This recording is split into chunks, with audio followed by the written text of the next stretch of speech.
Assalamualaikum warahmatullahi wabarakatuh. Yang terhormat kepada Bapak Zendi Mahardana STMT selaku dosen pengampu mata kuliah Teknik Bahan Konstruksi. Kami dari kelompok 7 akan mempresentasikan hasil dari praktikum kelompok kami. Pertama-tama, perkenalkan ketua kelompok kami.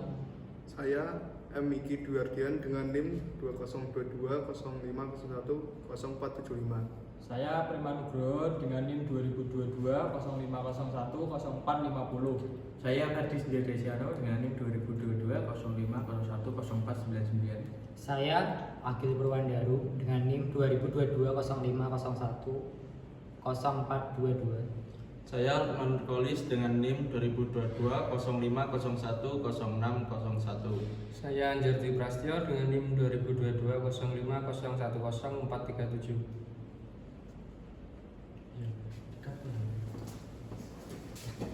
Aku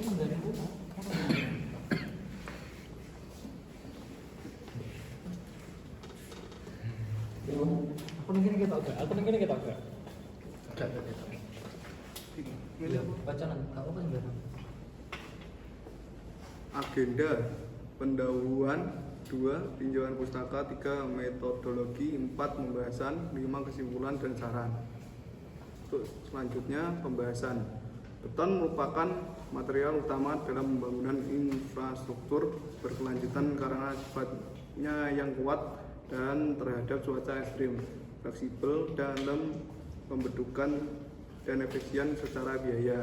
Beton memiliki peran penting dalam menopang berbagai jenis struktur, mulai dari gedung bertingkat, jembatan, jalan raya, hingga bendungan. Keunggulan semakin optimal dengan penambahan ulangan baja yang membuatnya mampu menahan beban dinamis seperti gempa. Beton menjadi elemen esensial dalam menjawab kebutuhan infrastruktur yang kokoh dan tahan lama. Komponen utama beton terdiri dari semen, agregat kasar, agregat halus, air, dan bahan aditif seperti master sur dan master premium.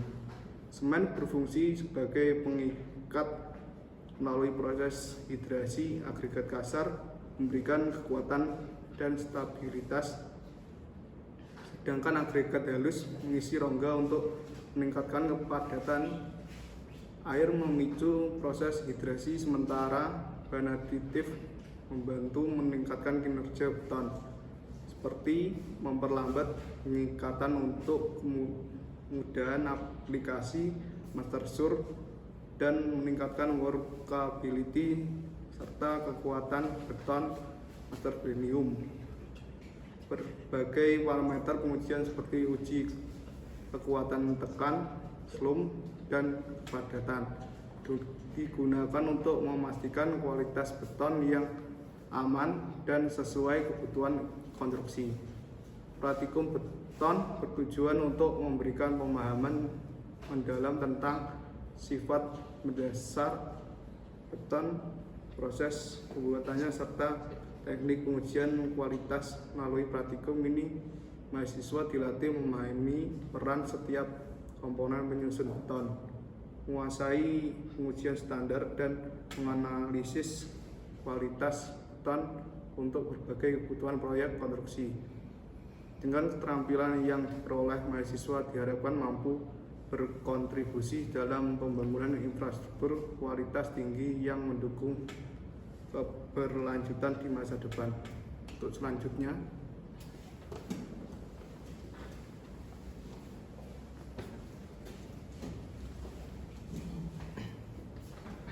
selanjutnya, tujuan penugasan praktikum.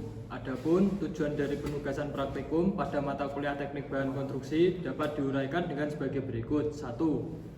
Mengidentifikasi kelayakan material dalam industri konstruksi, terutama dalam pembuatan beton, meliputi pengujian keawasan agregat kasar, gradasi agregat kasar, gradasi agregat halus, dan uji kadar lumpur agregat halus. 2. Mendesain dan melakukan modifikasi komposisi keperluan pembuatan beton sesuai standar SNI 03 2834 tahun 2002 dengan parameter hasil uji kelayakan agregat, terutama pada zona hasil uji gradasi agregat halus CPMK 2 tutup kurung, sehingga dapat mengembangkan material beton menjadi bahan yang ramah lingkungan. 3. Mempraktekkan pembuatan beton dan melakukan analisis kelacakan pasca beton, spesifikasi dimensi benda uji beton silinder, dan hasil uji kuat tekan beton.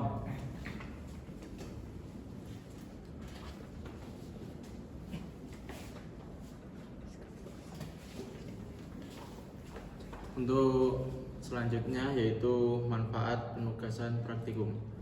Manfaat yang akan didapatkan dari penugasan praktikum pada mata kuliah teknik bahan konstruksi adalah yang pertama, memahami prinsip-prinsip dasar dan terapan terutama di bidang struktur industri konstruksi. Yang kedua, mampu menerapkan pengetahuan dan pemahaman teknik sipil untuk merumuskan dan memecahkan masalah teknik serta menerapkan pengetahuan tentang sejarah dan budaya lokal dalam perancangan dan implementasi proyek. Yang ketiga, mampu melakukan riset dan pengembangan terutama dalam bidang struktur dengan mempertimbangkan budaya dan nilai lokal.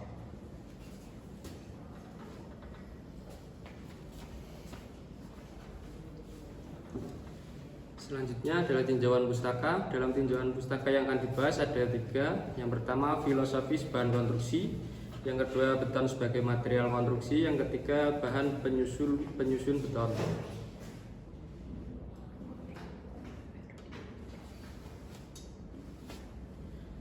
Filosofis bahan konstruksi. Filosofis bahan konstruksi menekankan pemilihan, pengolahan, dan penerapan material yang tepat untuk memastikan bangunan memenuhi standar kekuatan, daya tahan, dan fungsionalitas. Material harus stabil menghadapi beban statis dan dinamis, serta memiliki ketahanan jangka panjang. Pendekatan ini melibatkan pemahaman sifat fisik, kimia, mekanik, serta interaksi antar material. Prosesnya mencakup perhitungan cermat, metode teknis, dan pengujian laboratorium untuk menjamin kekuatan dan ketahanan struktur.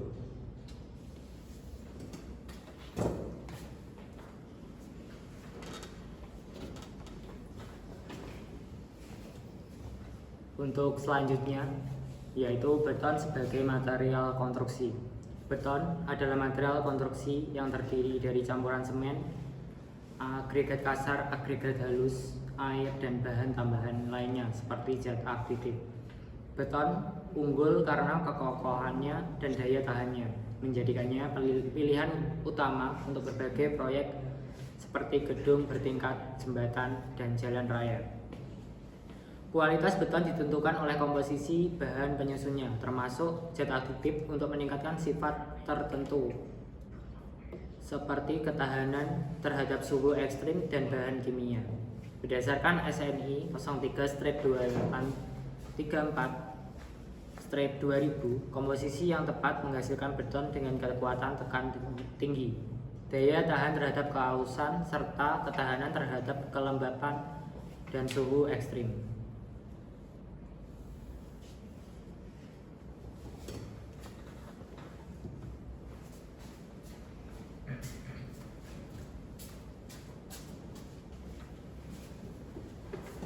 Bahan penyusun beton. Beton merupakan material konstruksi yang sangat vital dalam pembangunan berbagai infrastruktur seperti jalan, jembatan, gedung bertingkat.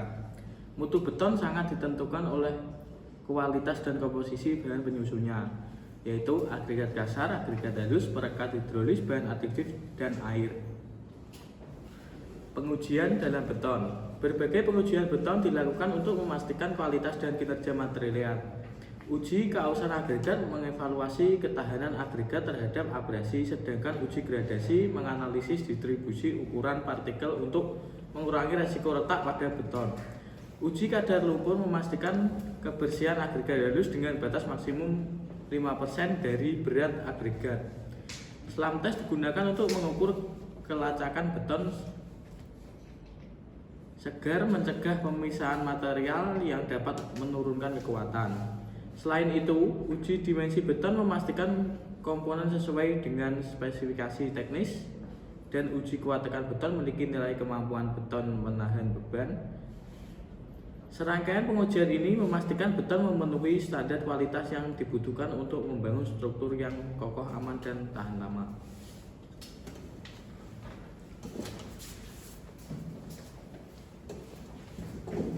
Selanjutnya adalah metodologi. Pengumpulan material adalah langkah awal penting dalam pembuatan beton untuk memastikan seluruh bahan memenuhi standar kualitas yang ditetapkan. Material utama yang digunakan meliputi agregat kasar sebagai 43,2% dari total campuran dengan berat 18,888 kg yang berfungsi memberikan kekuatan struktur, serta agregat halus sebesar 31,3% dengan berat total 13,678 kg yang berperan sebagai pengisi untuk meningkatkan workability beton. Semen PCC sebanyak 2,415 kg per siklus digunakan sebagai bahan pengikat hidrolis utama untuk memastikan reaksi hidrasi berjalan optimal. Selain itu, bahan aditif seperti Master Sure 0,55% dari total pengikat dan Master Glenium 0,35% dari total pengikat digunakan untuk meningkatkan workability dan daya tahan beton. Air dengan kontribusi 8,9% dari total campuran atau sebesar 3,912 kg diuji untuk memastikan bebas dari kandungan zat yang merusak beton. Setelah material dicampur, beton segar dicetak dan menjalani pengeringan awal selama 24 jam sebelum dilepas dari cetakan untuk proses pengerasan lebih lanjut. Proses akhir melibatkan perendaman beton dalam kolam curim selama 14 hari. Untuk mencapai kekuatan optimal, seluruh material diuji kelayakannya sebelum digunakan, seperti uji gradasi, kadar lumpur, keausan agregat, dan kualitas air. Hal ini bertujuan untuk memastikan beton yang dihasilkan memiliki mutu tinggi dan daya tahan optimal dan mampu memenuhi kebutuhan teknis dalam konstruksi. Hasil uji kelayakan agregat kasar. Hasil uji kelayakan agregat kasar terdiri dari dua pengujian, yaitu uji keausan dan uji gradasi. 1. Uji agregat kasar seperti pada tabel. Perhitungan keausan agregat menunjukkan penurunan berat sebesar 23,6% setelah diuji dengan Los Angeles Abrasion selama 500 putaran berdasarkan SNI 03-2417-1991. Nilai ini berada di bawah batas maksimal 40%, sehingga agregat memenuhi syarat untuk digunakan dalam beton struktural yang membutuhkan ketahanan abrasi. Nomor 2, uji gradasi agregat kasar seperti pada tabel yang sudah ada. Menunjukkan hasil dari pengujian gradasi agregat kasar. Hasil uji menunjukkan jumlah agregat yang tertahan pada ayakan nomor 1 sejumlah 0 gram. Ayakan nomor 3/4 sejumlah 8 gram.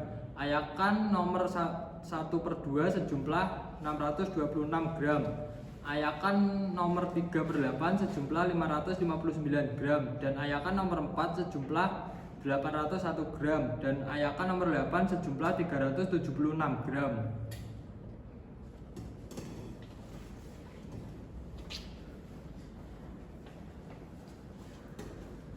Untuk berikutnya yaitu hasil uji kelayakan agregat halus. Yang pertama, uji gradasi agregat halus. Hasil uji kelayakan agregat halus mencakup dua pengujian utama, yaitu uji gradasi dan uji kadar lumpur. Hasil uji gradasi didapat seperti di tabel, yaitu agregat halus menunjukkan material tertahan pada saringan 050 sebesar 28,8%, menandakan jumlah butiran halus yang cukup untuk mengisi rongga campuran beton. Material yang lolos saringan nomor 100 sebesar 7,3% menunjukkan kandungan partikel halus dan dalam batas aman. Distribusi ini memenuhi standar ASTM C33 dan SNI 03-2834/2002, mendukung kualitas beton yang kuat dan padat. Untuk berikutnya, grafik gradasi agregat halus seperti gambarnya seperti di layar, yaitu menunjukkan hasil penentuan zona gradasi agregat halus berdasarkan data aktual, data rencana, dan batas data. Dalam hal ini, data aktual merupakan data pengujian berada di atas batas toleransi dan sesuai dengan data rencana. Hasil ini menunjukkan bahwa distribusi ukuran butir agregat memenuhi persyaratan zona 3. Hal ini terlihat dari rentang grafik yang berada dalam rentang sesuai untuk setiap ukuran saringan, sehingga cocok dengan kualifikasi gradasi zona 4. Keseluruhan data menunjukkan bahwa sampel didominasi oleh partikel halus. Berikutnya, penentuan zona gradasi agregat halus. Seperti pada tabel, hasil pengujian menunjukkan bahwa agregat halus memenuhi standar gradasi sesuai zona 3 dengan distribusi ukuran butiran yang dominan lebih kecil dari saringan 30 mes. Agregat yang diuji memiliki ukuran yang sesuai untuk digunakan dalam pembuatan beton atau material konstruksi lainnya. Dengan dominasi ukuran butiran yang lebih halus dan lolos saringan pada ukuran lebih kecil dari layakan 30, agregat ini telah memenuhi kriteria yang diperlukan untuk aplikasi konstruksi, khususnya untuk menghasilkan beton berkualitas tinggi.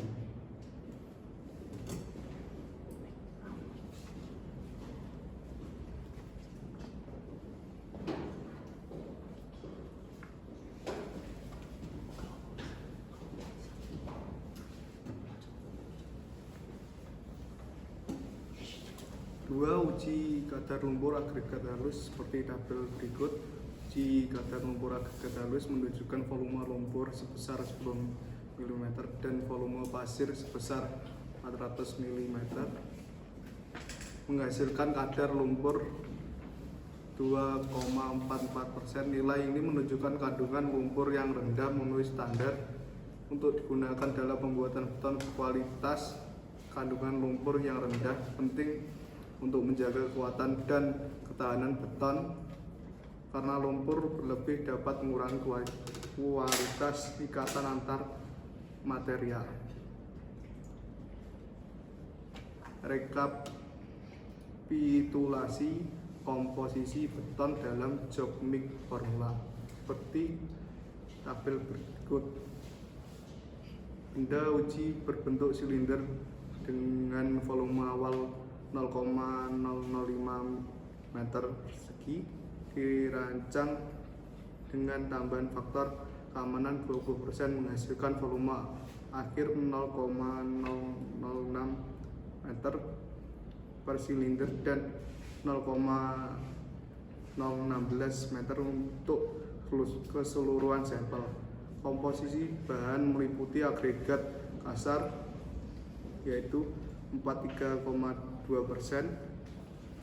atau 18,88 kg, agregat halus 31,3%, 13,678 kg, dan semen sebagai bahan tingkat utama 99,1%, 7,179 kg.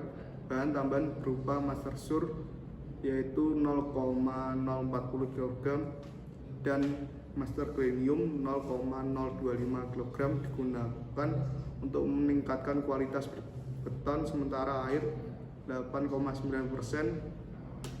3,912 kg berperan dalam reaksi hidrasi. Berat satu silinder adalah 14,574 kg dengan total berat keseluruhan 43,723 kg.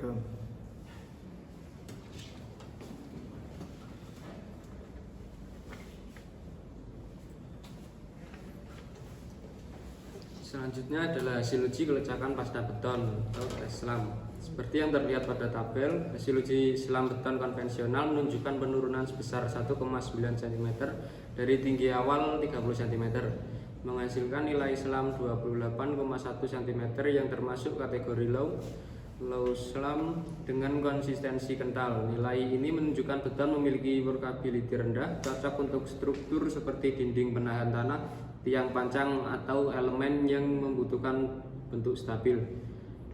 Beton dengan low slump biasanya memiliki rasio air semen rendah yang meningkatkan kekuatan tekan, namun memerlukan pemadatan tambahan seperti vibrator untuk mencegah segresi dan kekosongan.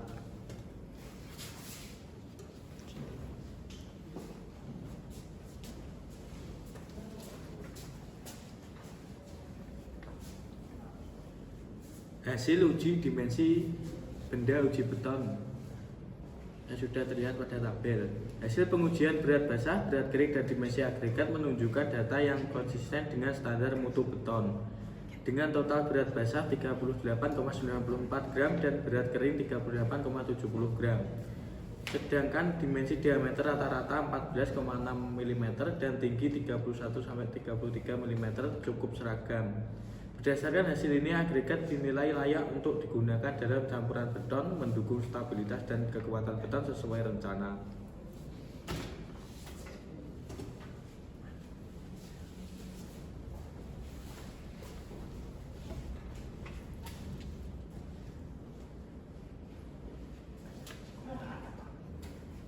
Untuk selanjutnya yaitu hasil uji kuat tekan beton.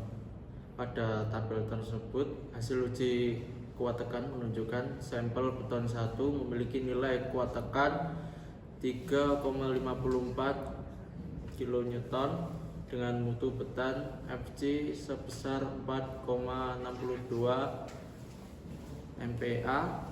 Sampel beton 2 sebesar 16,38 kN dengan Fc 21,14 MPa, dan sampel beton 3 sebesar 17,38 kN dengan Fc 22,28 MPa. Untuk nilai rata-rata kuat tekan beton yang diperoleh adalah 11,81 MPa. Dengan pola deformasi benda uji menunjukkan kerusakan yang bervariasi. Pada sampel 1 dan 2 mengalami deformasi kategori kerucut dan belah, menunjukkan retakan vertikal akibat tegangan tarik yang melebihi batas. Sedangkan pada sampel 3 menunjukkan pola deformasi kolumnar dengan keruntuhan vertikal sepanjang sumbu tegaknya. Yang terakhir, pola keruntuhan ini mencerminkan distribusi kerusakan yang teratur pada beton tersebut.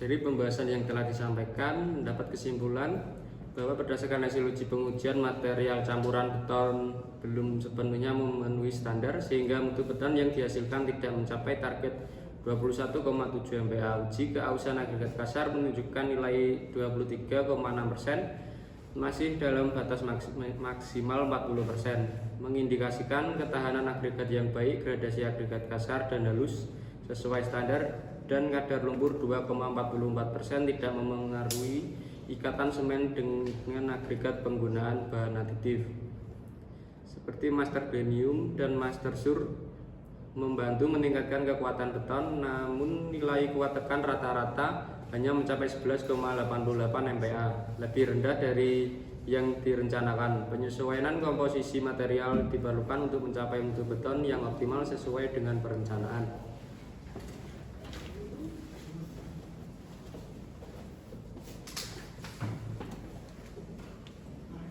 Selanjutnya, saran. Berdasarkan hasil pengujian, beberapa langkah perlu dilakukan untuk meningkatkan mutu beton agar mencapai target yang direncanakan. Optimalisasi penggunaan bahan aditif master glenium dan master sur menjadi salah satu aspek penting, dengan memastikan distribusi bahan aditif selama proses pencampuran lebih merata agar setiap bagian campuran mendapatkan peningkatan workability dan daya tahan secara maksimal. Selain itu, proporsi bahan dalam jokmik formula perlu dievaluasi ulang untuk menyesuaikan dosis aditif dengan kebutuhan spesifik campuran.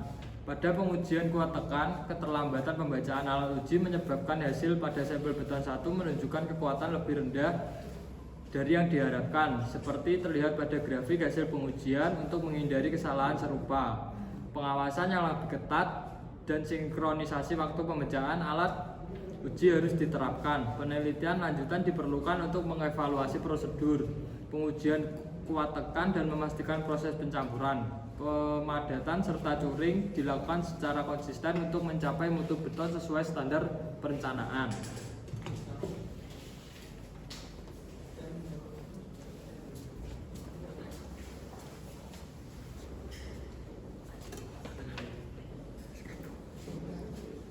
Baik, terima kasih.